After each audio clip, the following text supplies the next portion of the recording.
Democratic Party now controls the House of Representatives. That's pretty exciting. They can subpoena people and jump up and down. They got a lot of power. The question is, what are they going to do with all that power? They can't agree. The party's most radical wing wants to push the Green New Deal. Young pioneer Alexandria Ocasio-Cortez says that if some Democrats don't like it, too bad. She's in command now. Oh, it's unrealistic. Oh, it's vague. Oh, it doesn't address this little minute thing. And I'm like, you try. You do it. Right. Because you're not. Because you're not. So until you do it, I'm the boss. That's How right. about that? So great. I'm the boss. How about that? Meanwhile, Nancy Pelosi tried to downplay impeachment talks last fall. And then freshman Congressman Rashid Tlaib says that's not an option. Impeachment is at the very heart of her agenda. Every single colleague of mine agrees there's impeachable offenses. That's one thing that we all agree on. I think they all know the dangers of allowing President Trump to continue to violate our United States Constitution. Yeah. Well, it's getting pretty hard for longtime Democratic lawmakers, the one who grew up in the system, to contain their party's younger, more activist wing, as Newt Gingrich, who ran the House at one point, observed today. These newcomers see the party's current leaders as irrelevant fossils from an earlier time. If you're a freshman Democrat, the three House leaders are the same age as your grandparents. I mean, they're not father and mother figures. These are grandparents. And I think that if you think about a typical 27-year-old relating to their grandparent, you have some idea of how they view Nancy Pelosi. She has limited control over them. A number of them, frankly, don't care what she thinks. So I think the tension in that caucus is just going to grow every week. Robin Biro is a former regional director for Barack Obama's presidential campaign. He joins us now. Robin, thanks a lot for coming on. So it seems like what some of us have predicted for a long time is happening. The revolution is eating itself. Yes, and you're exactly correct.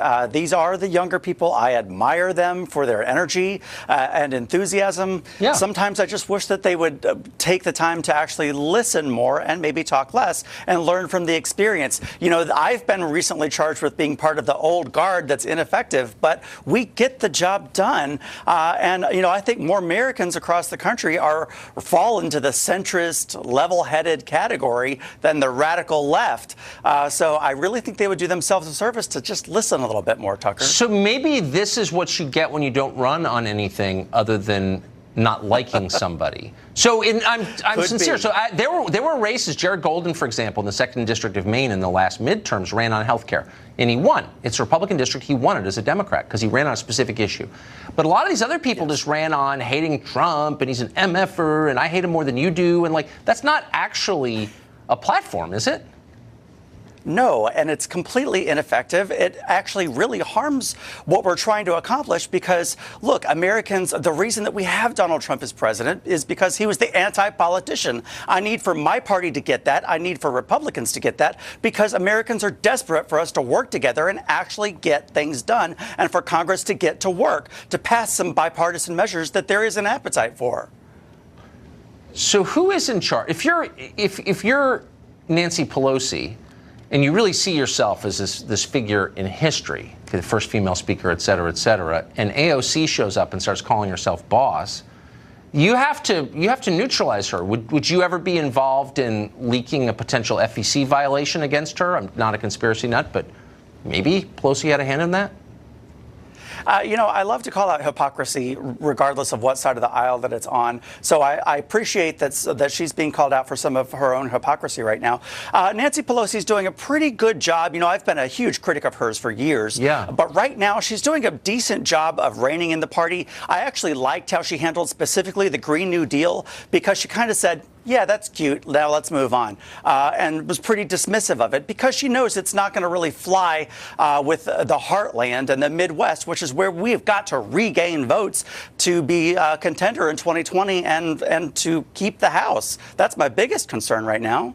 Would it be useful if Pelosi laid down the marker on that and said, look, we don't agree with the Republican agenda. That's why we're Democrats. It's understandable. But there are some things that Trump, by far the most traditional Democrat ever to run as a Republican, is saying that we agree with. Like, why wouldn't we be on his side with trade deals, for example, or infrastructure, or opioids? I mean, why not say that?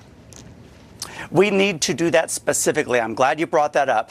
Criminal justice reform. There is an appetite. Dick Durbin said there's an appetite within the Democratic Party for real border security. There are things that we need to be working on.